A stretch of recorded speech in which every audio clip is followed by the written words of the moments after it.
Thank you very much for joining me. I really appreciate it that you are here. My name is Fortuna Kuso. I am no doctor, nurse, or any healthcare provider, but I am a mother by devotion, a sister by love, a friend by choice, a daughter by dedication, and an educated by profession, and a caregiver by birth. You want to know how many ways Alzheimer's impacted me? Let me count the ways. Thank you very much for joining me again. Today, I will continue discussion I started yesterday, which is why it's important to remember a loved one living with Alzheimer's. Remember who they were before the diagnosis, before they became riddled with all these memory losses, limitations, diminished cognitive abilities, and they are totally different person than they were. In that today, yesterday I started talking about ways to create that memory after I shared with you how I decided to create a memorial or a memory legacy for my mother by creating a podcast called My Mother, the Person, and the Patient. After that, yesterday I spoke to, and if you want to hear that, you can see that live broadcast on my YouTube channel by looking at the playlist on the screen. Following all my live broadcast videos are going under that under that playlist, so check out there. And if you're watching it on a replay, please put the word replay. If you have comments, questions, ideas you want to share with, I would greatly appreciate it. Thank you so much, Rose. So here today, I'm going to talk about one of the ways that you can keep the memory of your loved one well beyond after they started forgetting. And that is by creating activities with your loved one and doing that activities with them, even if they are not 100% there with you. Okay. And why is that activity important? Why is it important to create activities with your loved one, even if all you can manage is once a week? If you can do it every day, that's great. For me, I might only be able to manage doing activities with my mother on the weekends, because other times I am working and all I have time was taking care of her and meeting her basic needs. Okay. Try and do it once a week. Aim for once a week. Do not set up yourself in a place where you say, I have to do it every day, I have to do it a couple of times a day. No, once a week is fine. But why is that important? What is the benefit of creating activities with your loved one to you and your loved one and the rest of the family? This will create a meaningful interactions where you make activities in the center, not you talking to them. So what I do is, and I will share videos of that in my TikTok and YouTube shorts of me, my mother, and I building blocks together. I am not focused on her doing it right, and she's not focused on me. Both of us are focused on the activity at hand.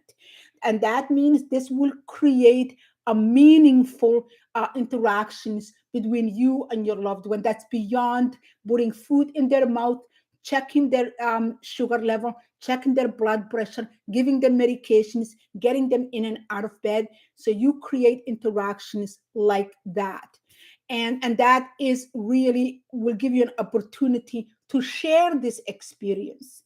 And do not worry about if your loved one is in the game with you. But I found with my mother, if we are building blocks and I tell her, I'm going to put two, you put three, I'm going to put two, you put three, and we both count, she really, after the first minute or so of her getting confused, she gets into it. And she's telling me what to do and how to do it. And it's really, really exciting. And watch out for videos of what activities we did together today that I'm going to share with you on TikTok and YouTube. And those activities sometimes are repetitive, Sometimes I do it with her, the same thing over and over again, especially if I feel that she's really engaged in it, and I stay on it with her. And then once I realize she's bored, she's checking in, she's looking around and not paying attention, then I move on to something else. And keep the time short for your loved one. So maybe all they can manage is 15 minutes of activity. My mother is really very combative and very in her personality and feisty. So sometimes she can last for 40 minutes. Sometimes she can last for half an hour. Sometimes I'm going to have to do something for 15 minutes, 2 minutes, 3 minutes, and then move on to something else and come back to it. And sometimes I leave everything on the table and I just see where she goes in her hands by picking that up. So shalay markii aan idinla hadlaayay, waxa aan ka hadlay waxay ahayd aan ku bilaabay, waxa aad iyo aad muhiim u ah inaad adiga xasuusatid, family dhan oo xasuusto qofkaanayto, hooyo ha ahaato, aabba ha ahaado, qofkii uu ahaan jiray intii aan cudurkan lagu sheegin. aad ayay muhiim u tahay. Shalayna waxaan idin sheegay sababaha ay muhiim u tahay iyo sida aniga aan ku ogaaday inay taas muhiim ii tahay, fikradda wixii igu dhaliyey iyo sida aniga aan podcast aan u suubiyey oo aan isku dayay inaan hooyaday ku xasuusto. Marka adiga haddii aad rabtid videogii shalay inaad dhegaysatid, wuxuu ku jiraa listiga oo playlistiga oo screenka hadda aad uga jeedid. Playlistigaasayto tag, all the video or live aan ku suubiyey under that playlist way meesha ayaa ka dhegaysan kartaa. Marka maanta waxaan rabaa inaan marka shalay waxaan idiin bilaabay sidee u suubin kartaa in aad xusuustii soo celisid ama xusuus cusub aad la dhistid qofkii hooyo ahaa ama aabba ahaa aa haysid. Marka maanta waxaan dhahay waxaa suubin kartaa inaad activity aad la suubisid qofkii hooyo ama aabbo si aad xusuus cusubna u suubisid aadna iskugu xirantiin. Maxay taas kuu taraysaa? taas marka waxay kuu taraysaa adiga iyo hooyo ama adiga iyo aabbo waxaad u jeedaan markaanayto wixii aad suubinayseen, iyadana adima ku fiirinoysid, adigana iyadama fiirinoysid. waxay noqonaysaa wax ka duwan waxyaabaha maalin kasta aad suubinaysid oo sariirta inaa hooyo kasoo kicis, aabba kasoo kicis, dhinaca aa u gedisid, waxay cunto aasiisid, waxay cuno aasiisid, daawadii aa fiirisid, sokortii aa cabirtid, blood pressurekii aa cabirtid, ogaatid yaa maanta la joogo, shaqadii ma tegi kartaa, ma kasoo noqon kartaa. waxaas oo dhan ayaad ka bixi kartaa. Marka haddii aad isku dayi kartid inaad wax activity la suubisid, waxaana idinla wadaagi doonaa videoyaal yar oo activitieska aan hooyo la suubiyo already mid iyo laba waa ku jiraa tiktokeyga, laakiin hadda marka aan kan dhameeyo waxaan idinla wadaagi doonaa kuwo kale oo aan la suubiyey. marka adiga isku day, qasab ma aha inaa activitygan suubisid maalin kasta haddii aad waqti u haynin. aniga maalin kasta ma suubin kari sababtoo shanta beri aan shaqaynayo. xaalkayga dhan waxaa waaye sidii aan hooyo aan hurdada uga kicin lahaa, qabayskeeda, cuntadeeda, daawadeeda yaa la jooga intaan shaqada ku maqanahay.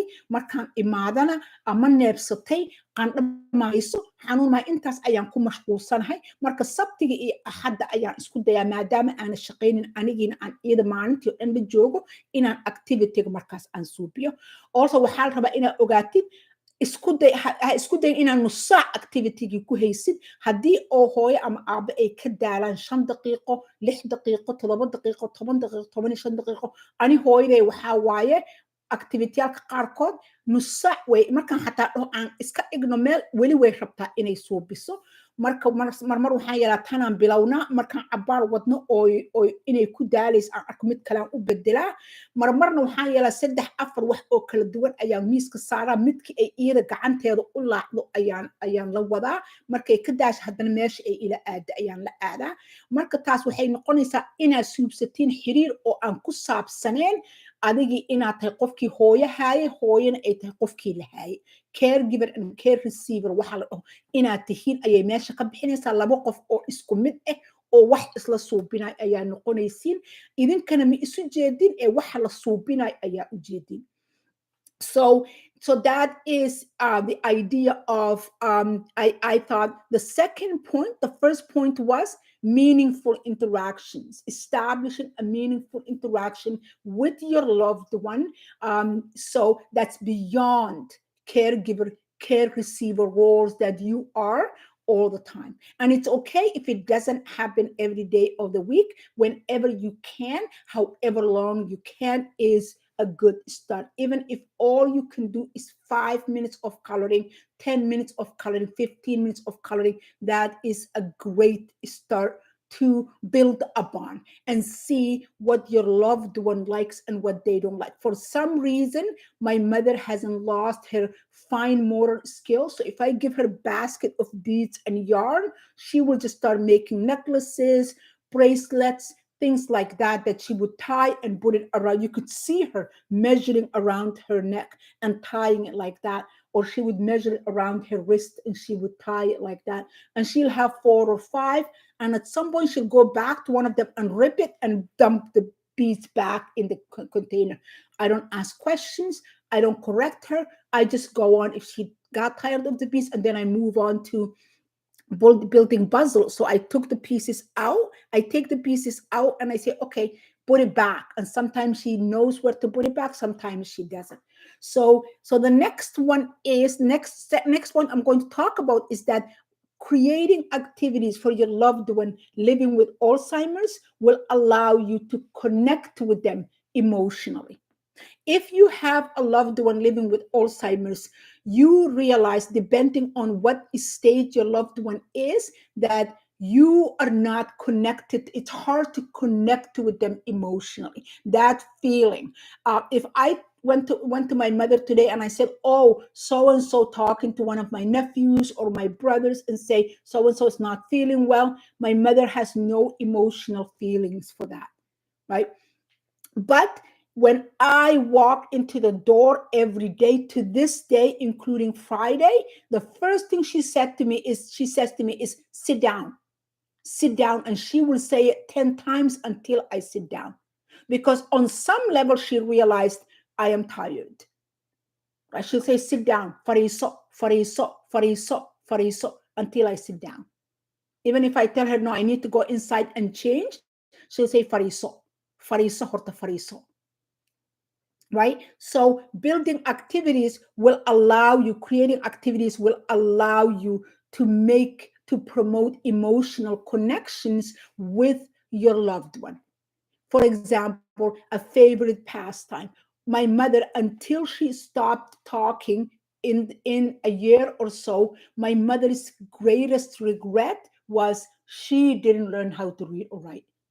And as she began to forget, she wanted to learn how to read or write.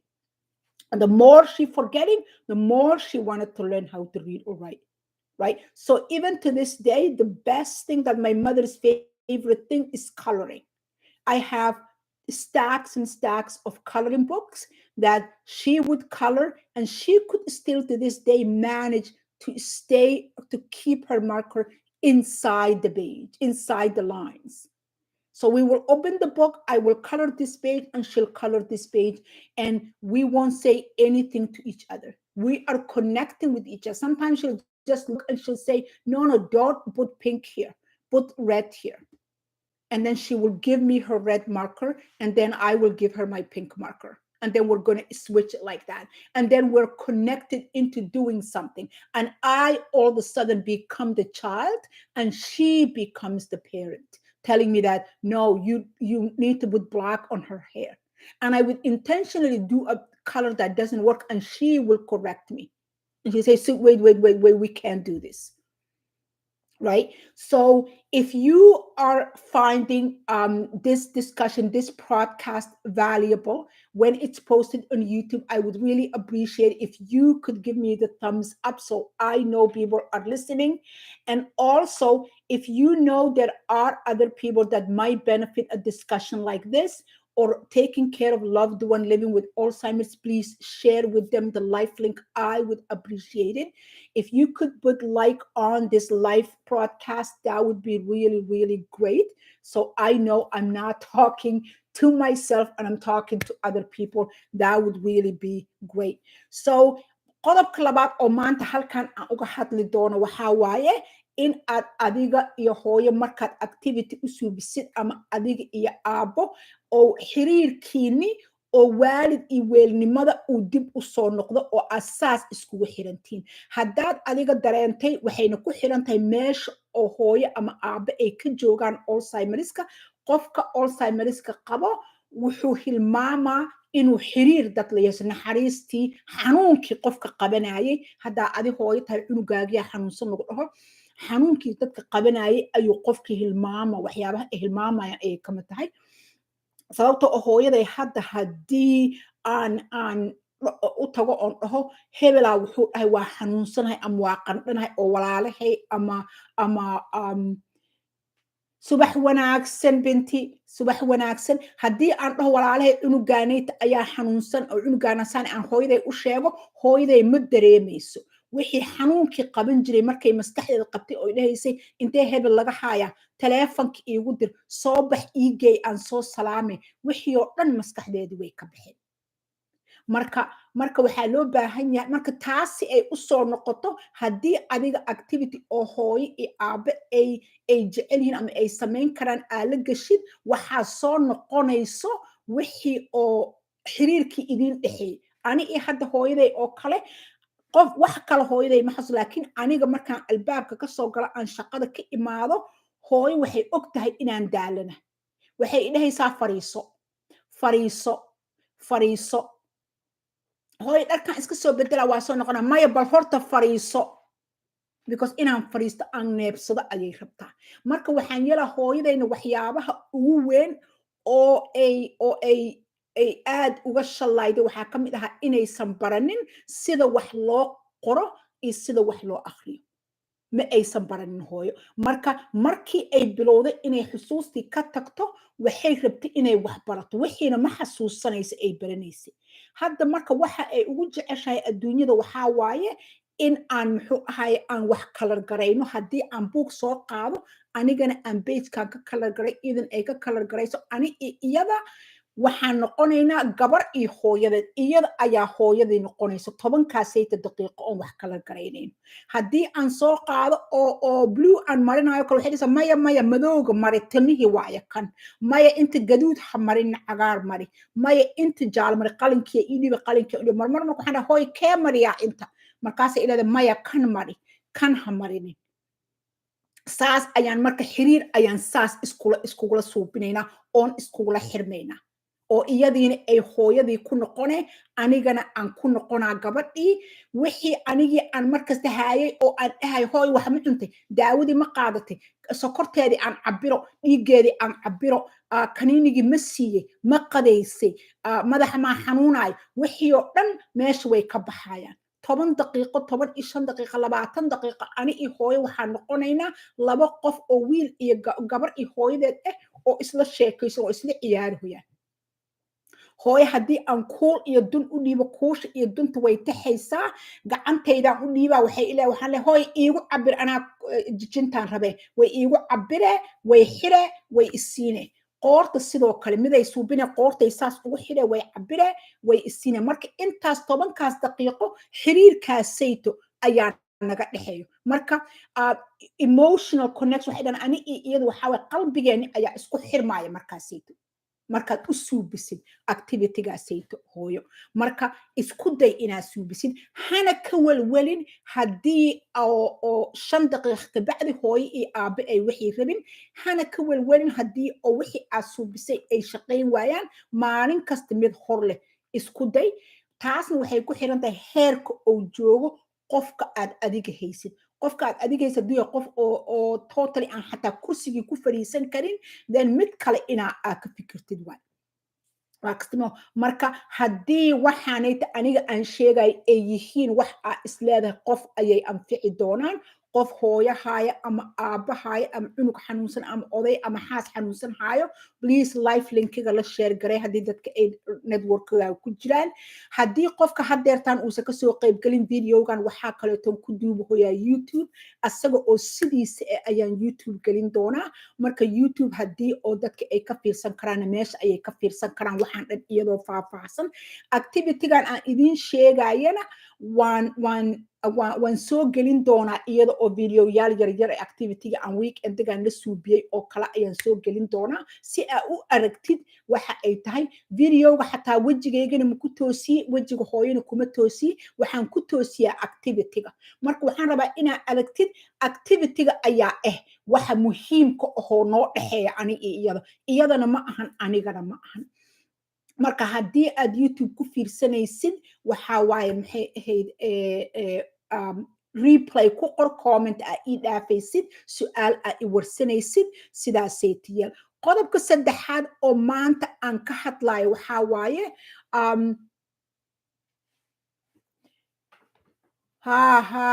qodobka saddexaad oo maanta aan ka hadlayo waxaa waaye marka oo qof waayeel oo xanuunsan aa haysid noloshaadii oo dhan iyo qofkaas ayaa waxay noqonaysaa wax dhibaato leh ku saabsan maanta dhan ani hadda waxaa waaye khamiistii subaxii ma la ii imaan qofkii i kaalmayn lahay rafaadan khamiistii shaqadii ku tegey jimcihii subaxii waa la ii imaaday xalay in la ii imaaday ahayd oo qof oo muxuu ahaayey hooyo iila joogo 10 saac ilaa 2 saac habeenimo qofkii ma ii imaanin kambanigii xataa ma isoo wacin anigii marka tii ayaan ka murgoya xalay marka suuqa inaan aado daawo aan usoo qaaday ahayd waxay noqotay qof oo aan macruufnahay inaan u yeeron dhokaala hooyo iila fadhiiso intaan farmashiyaha ka tegay aan daawada kasoo qaadanay ama aan casho inta uga soo gadanay iila sii fadhiiso hooyo marka waxaasayta oo dhan marka aniga maanta dhan sokorteediyaan cabiri hoyaa sokortiyaa kor u kacda daawo ku dur takhtarkii wac marmar markaan soo kiciy indhaha ma kala furays maxay indhaha u kala furi weyday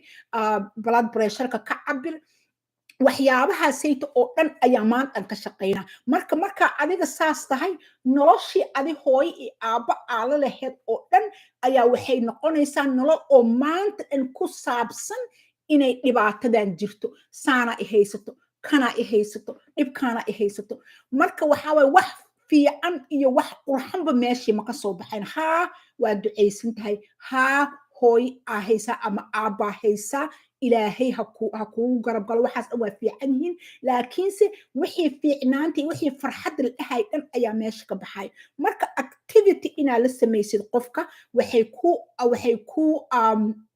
waxay ku ogolaanaysaa inaa heshid daqiiqado fiican daqiiqado maxay ahayd oo farax oo qosle hadda videoyaalka aan la soo sheer garayn dar waxaan arkaysaa ani iyo hooyo blogan dhisnay oo qoryo la isa saarsaaraayo marka qoryihii ayaan midba mar bixinaynaa marka waxaan dhaha hooyo adiga kan inta ka bixi meeshii ka bixinaysaa anay waxay dhahay fartun tookadaada waa inta ka bixi ani markaan inta ka bixiyo bahalkii dhan wuu daadana qosla ani idila dhacayna waa qoslaynaa maanta waxaan leeyahay hooyo adigaa bixiya qalad u bixi markaas naa aniga qalad uma bixinina iga tag gabar wareersan baa tahay adigaa qalad u bixiyey markaas aan ku qoslayn markaas waxay leedahay kan saan yeel marmar waxaa bahalkii inta geli dhahooyaa hooyaday waxaa waay af maxaatirigay tegi af maymaay u bedelane ani maxaa maymaay ugu bedelatay ma dhahay maxaatirigile la aada haddana maxaatir markay igu soo maxaatirigile la aada waa qoslaynaa maanta dhan marka intaas yar 10kaas daqiiqo 15kaas daqiiqo 20kaas daqiiqo ayaan waxaan helaynaa wax oo farax oo na hilmaansiinayo cariirigii aan ku jirnay hadda galabta in la ii imaaday ahayd berri galaboo kale aroosaa gabadh aan aad u jeclahay oo walaashay ahaa gabadheeda la aroosi hoyaa gabadhiyaa arooska iga marti qaaday arooskii 6:30 waaye hadda qofaan ballansaday inuu ii imaado 6 o'clock qofkii waxaa laga yaabaa inuu igu soo daaxo aniga marka berri by the time 4 o'clock la gaaro murugaa igu taagan aan le gabadhii oo ku marti qaaday arooskeeda maa ka daahi doontaa maa ka baaqan doontaa qofkii hadduu ku imaan waayo marka 10kaas daqiiqo ani iyo hooyo 2daas daqiiqo ani iyo hooyo 1kaas daqiiqo ani iyo hooyo aan ku qoslayno bahalkaas oo naga kala daatay ayaa waxay ii noqonaysaa xusuus oo fiican oo qalbigayga dejiso oo hooyana ay qosashay anigana aan qoslay marka activity la suubinta saas ayay muhiim u tahay so the third point today in my talk would be how developing activities with the loved one sharing activities with the loved one that they can manage, how that would create a positive moment and well-being for both you, the caregiver, and your parent, the care receiver. It helps both ways because in taking care of somebody living with Alzheimer's is shrouded with so many challenges, unlimited amount of challenges that rides your day, my entire day, whether I am going to work or a weekend at home, my entire day is governed by my mother's Alzheimer's, my mother's illness. I have nowhere else but that. For example, Thursday morning, I lost my personal support worker in the morning. My morning started struggle and continued throughout the day. Thursday night, I don't get support, so I was on my own. Friday morning was great. Friday night, I was supposed to get a personal support worker to come and give me 4 hour break respite from 4 to 6. And I planned for those 4 hours in advance. I am already thinking I'm going to go to the drugstore to pick up prescription for my mother. I am going to go to the store to pick up groceries for the weekend because I don't have anybody on the weekend. Maybe I would meet for a friend for a coffee. Maybe I would grade some papers for my classes. Maybe I would read a book. I would watch TV, or maybe come here and record a video for my TikTok or for my YouTube. So I have all those plans set, and all of a sudden I don't have anybody. Nobody showed up for me yesterday and I did not even call, because calling the agency is even stressful for me. Calling them and being online and them telling me something that makes no sense just frustrates me more than even not getting the services. So I just decided not to even call, and I called the friend because I had to go and get a prescription for my mother, because I needed to change her sensor on her shoulder to check her sugar level. So that was expiring last night or this morning. So I needed to get a new package from the pharmacy. So I had to go to the pharmacy and get it and come back, and didn't even pick up much groceries. I just stopped at the store, picked up what I needed for dinner last night and what I needed for breakfast today, and that's it.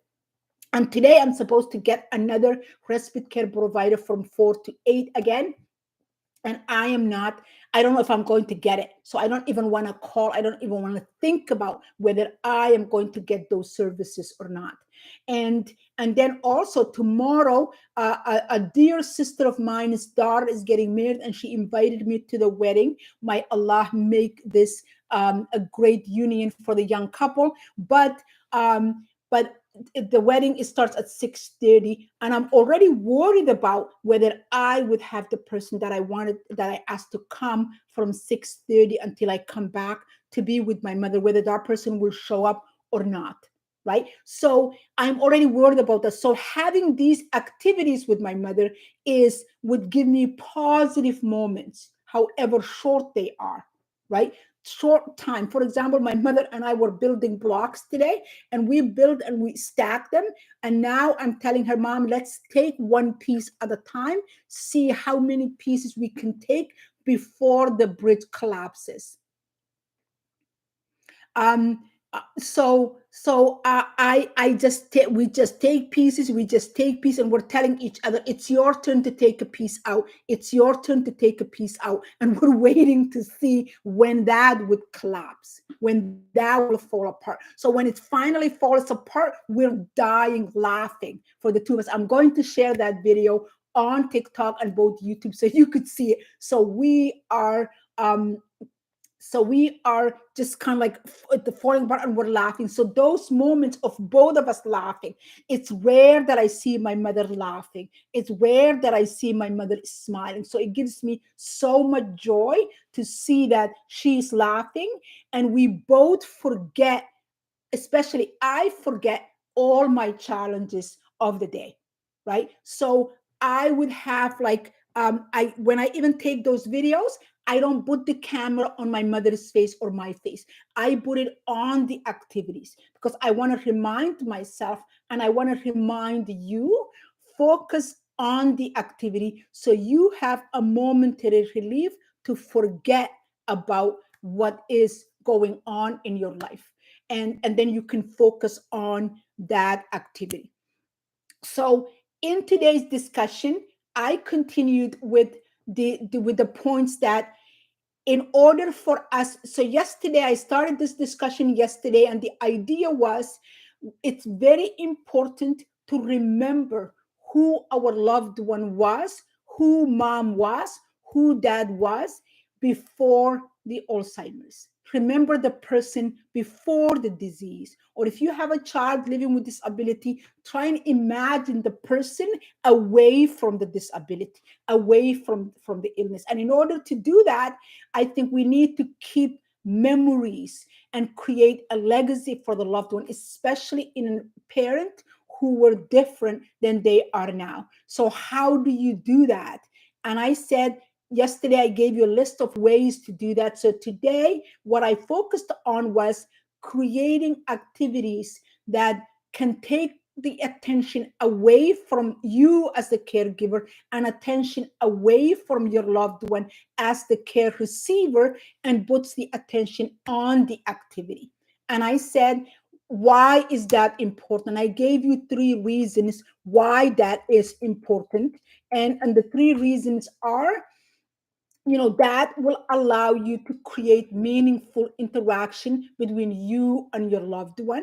And the second one was, it will allow you to establish some form of emotional connection with your loved one.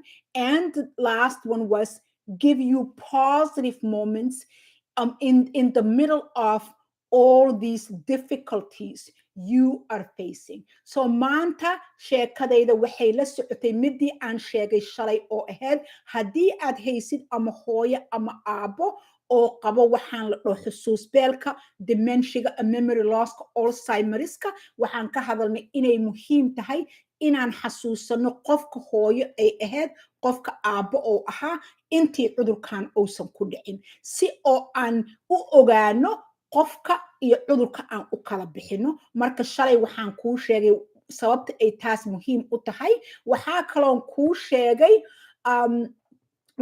kuu sheegay in ay muhiim tahay in aad suubisid si aad qofkii ku xasuusatid. Aniga waxaan kuu sheegay inaan sameeyo podcast si aan hooyaday ku xasuusto oo dhaho my mother, the person and the patient. Marka adigiina waxaan shalay kuu bilaabay inaan kuu sheego siyaabaha aad u xasuusan kartid hooyo maxaa ka mid ah. Shalay 2 ayaan kuu sheegay. Marka maanta waxaan ku dhahay la suubi waxyaabaha gacanta laga suubiye ah oo ama hooyo ama aabo aad xusuus kula yeelan kartid. Maxaa marka taas ka mid maxay muhiim u tahay? Marka adiga maanta oo dhan waxaad ku mashquulsan tahay dhibaatada ku haysato iyo waxa aad ka maraysid si aad ama hooyo ama aabo u haysid. Laakiin marka aad activity suubinaysid waxay ku ogolaanaysaa inaad ilowdid wixii oo dhan, oo aad 10 daqiiqo 15 daqiiqo aad waxaanayd aad ku fiirsatid. Marka taasa waxaa dhahaa, marka adiga ani iyo hooyaday marka waxaan idin dhahay, markaan waxaas aan dhisayn 5 daqiiqo 10 daqiiqo, markaas waa marka keliya oo hooyaday oo qoslaysa aan arko. Marka kale ma arkaayo hooyaday oo qoslayso. Marka teeda kale waxaan ku dhahay, waxaa helaysaa wax la dhaho adi iyo hooyo ama adi iyo aabo inaa xiriir ku yeelatiin oo waa jiran tahay hooyo, qandhaa hayso, madaxaa xanuunay, maxaan u suubiyaa, waxaasoo dhan aadan dhehaynin oo maanta aala fiirinaysid qofkii inaa waxaan isla suubinohaysiin. Waxaan idinla wadaagi doonaa videoyaal oo ani iyo hooyo oo activityga aan suubinayno. Waxaana kaloo kuu sheegay, ogolaaw adiga activityga aa hooyo la bilowdid ama aabo la bilowdid, laga yaabo in 5 daqiiqo ka bacdi ay ka daalaan, laga yaabo inay tan shaqayn weydo, tan markay shaqayn weydo tan u gudub.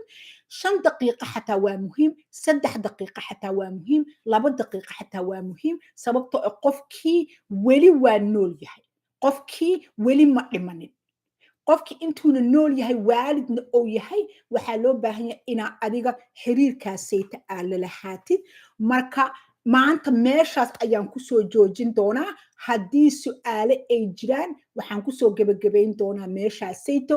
aad iyo aad ayaad u mahadsantihiin dadkii meesha ila soo galay, kuwii like ii dhahay, kuwii oo follow ii dhahay, aad iyo aad ayaad ugu mahadsantihiin. I'm going to wrap it there today. Somebody had asked about speaking in Somali, and I am doing English and Somali back and forth, trying to do my absolute best. Both are equally represented because I wanted this to be there for young people like my children that might end up taking care of me someday. Hopefully, they wouldn't need to, and I would remain healthy until my days are over on this earth. But young people that are going to be caretakers or are already caretakers, um, I am going to be just, I'm leaving it for that because there are young people that are Somali by heritage that do not speak Somali. So I am traveling on both and having the Somali and the English equally represented. So if you have any questions, any comments that you want to share with me, I would more than appreciate it. Binti, thank you very much. Binti hooyo waxay jirtaa 87 sano. cudurkaana waxaa lagu sheegay 11 sano, 76 sano ayay jirtay markii lagu diagnose gareynayo cudurkaanayto. Aniga laakiin hooyo waxaan dareemay inay cudurka qabto 2009kii, hadda 13 sano ayaa lagu jira. Laakiin takhtarka markuu dhahay Alzheimersay qabtaa, waxay ahayd 2011, 11 sano lagu jooga, haddana 87 sano ayay jirtaa. ها way yarayd, laakiin dad oo hadda waxaa arkaysaa dad oo ku dhaco hooyo oo 60 sano jiraan. Marka waxa aniga hadda aan maqlay waxaa waaye, kolley mana research iyo waxbana kuma suubin, laakiin waxa aan maqlay waxaa waaye haddii uu qofka ku dhaco 60 sano iyo ka yar, kaas mid oo la kala dhaxlo waaye, familigo oo ku jira. Marka laakiinse dadka oo 70 iyo xagga u jiro oo ku dhaco, waxaa waaye mid oo maskaxda ay keentay. Maskaxdiina waxaa lagu leeyahay dildilaac ayaa ku samaysnay. Waxa dadkan ay dhahaan brain lesions will be on the brain. Marka wixii isku xirnaantii ayaa ka tegaysa maskaxdii. Hadda waxaa waaye hooyo heer oo waxay gaartay wadnaheeda maskaxdii aysan u sheegaynin inuu dhiiggii oo korka geliyo. Marka marmar waxaa waaye aan sambabadeen inuu dhiiggii inay neebsashadii suubiyaan. Marmar markay si fiican u neebsan weydo, sambabadii qoyaana ku samaysmay because sidii la rabay uma soconayso. Marka markuu qoyaankaas ku samaysmo, ma neebsan karto. marmar oxygenkeeda hoos u dhacay. Marka inaan oxygen ku xira waaye markaasiito. marka bahal yaraan qabaa oo farteeda aan ku xiraayo, oxygenka aan ku cabiray hadduu 94 hoos uga dhaco, oxygen aan ku xiro waaye. dowladdan waxaa waaye haddii oo oxygenkaasay ii imaan hoyn, mar kasta waxaa waaye inaan la dagaalamo kuwa caafimaadka, sababtoo oxygenkuu imaan hoy waxaa loo baahan yahay intaas oo beri qofki inuu 90 hoos uga dhaco. anigiina ma rabi inuu 90 intay hoos uga dhacaysa aan sugo, because dhib waay, waa iska dareemi kartaa qof oo aan neebsan karin oo neeftii ay dhibaysa, xanuunka hay waa iska dareemi kartaa. markas marka email aan diri hoy aan le maya waa u baahanay oxygenkii. hooyo oxygenkeeda hoos u 90 uga dhacay, sababtoo kambaniga oo mashiinka oxygenka kuu keenayo waxaa waaye inay kuwa oo health careka ay siiyaan lacagta oo laguu keeno oo takhtarkaagana oo kuu qoro. marka inaad daba joogtid waaye kuwaasaytan.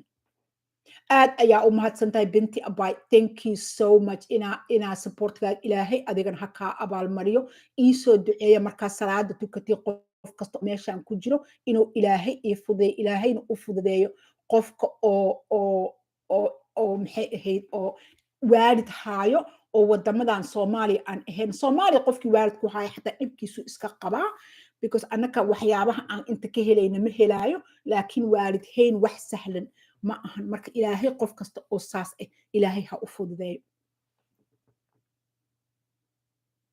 waxaan fiirinoyaa in oo su'aalo aan arki waayey ay jiraan. subax wanaagsan binti. hadse ma u jeedi su'aal kale amay su'aal kale jirtaa, wax oo aad isleedahay hadeertaan inaan ka hadlo, inaan sheego, aad su'aal ka qabtid amay jirtaa?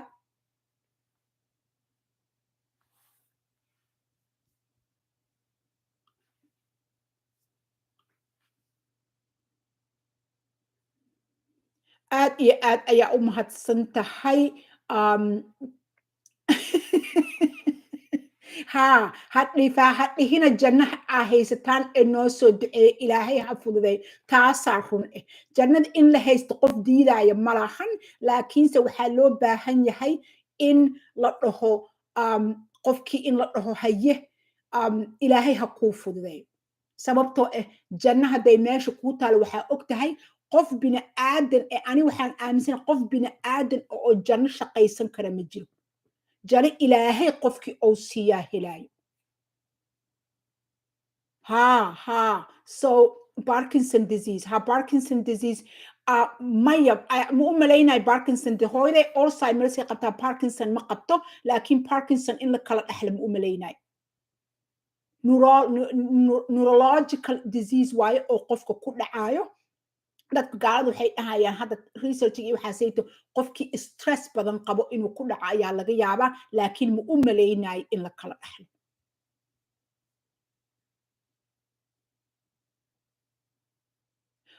aabba maa qabo. meeqa sano uu qabay Parkinsonka? gabar aan qaraabanahayaa Parkinson qabta oo aad u yar, 60 sano xitaa ma ay gaarin.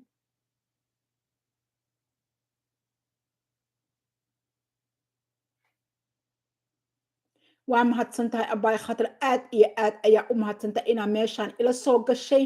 Please dadka aad taqaanid haddii ay ka faa'iidaysan karaan linkiga la share gareeya. YouTube-na wuu ku jiri doonaa video 8 years.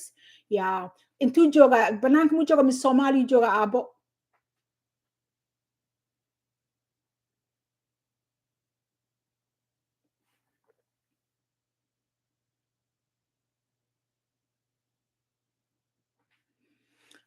waxaa waaye waxaa iigu qoran Fartuma Kuso, sida inta oo kaleeto Fartuma Kuso waa ku qoran. Canaduu joogaa aabbaha. marka aniga waxaan joogaa Ontario. I don't know gobolka aabbo ou joogo iyo qofkii haayo, laakiin ani Ontarian joogaa, magaalo yar oo Windsor la dhaho oo Ontario ku taala ayaan joogaa. marka Ontario kolley waxaan arkay aniga supportiga oo aa u helaysid qofka waayeelka ah oo aa haysid aad iyo aad ayay u adag tahay. allaha u naxariisto aabba allaha u naxariisto. ilaahay idinkana samir waasic ah oo kheyr qaba ha idinka siiyo. kolley anaka dhan meeshaasayta ayaan u soconaa, laakiin qof waayeel ahayntiisa meeshaan aad ayay u dhib badan tahay. aamiin yaa rabbi, aamiin yaa rabbi. walaasha maa Windsor degan? oh wow. adi Ontario maa degan tahay mise gobol kalaa degan tahay?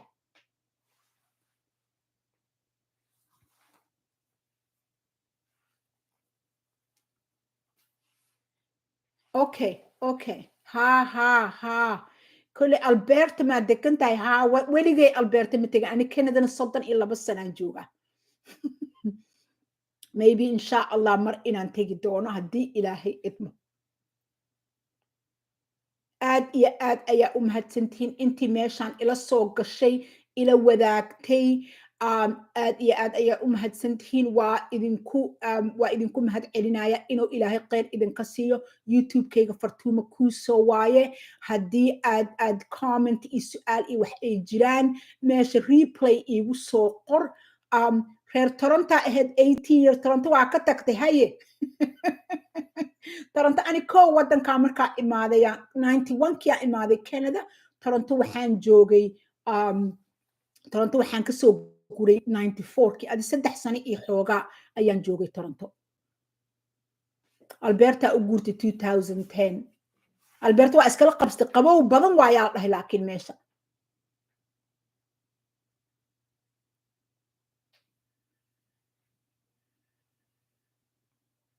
Zainab, thank you for joining me. aad iyo aad ayaa u mahadsan tahay. waxaa waaye waa aad iyo aad ayaa u mahadsantihiin. waa idinku mahad celinaya inaad ila soo qayb gasheen. thank you so much for joining me. For joining me in this Saturday morning. I really appreciate it. Like I said, I'm going to join the same time tomorrow here. And on the weekdays when I'm working, I'm joining between 3 and 4 on Eastern Standard Time. And I would go from there. Maya aniga bay dhabanka imaade. reer baydhabaan ku dhashay aan ku koray muqdisho waa tegay here and there markii oo labadii sano u dambeysay laakiin baydhabaan ka imaaday haa fortmac maa degan tahay haa waa maqlaale fortmac maxay ahayd weligeyna ma arkin markaa masawirku arkana haa baydhaba janaay baydhaba janaay baydhaba janaay aan ka imaaday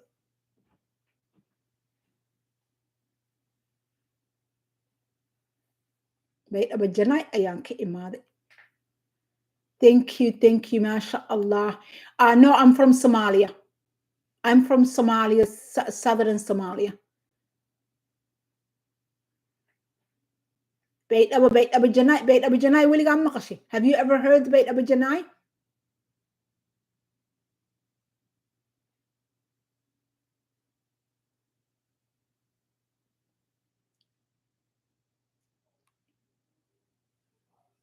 Ha. No, Hargeysa.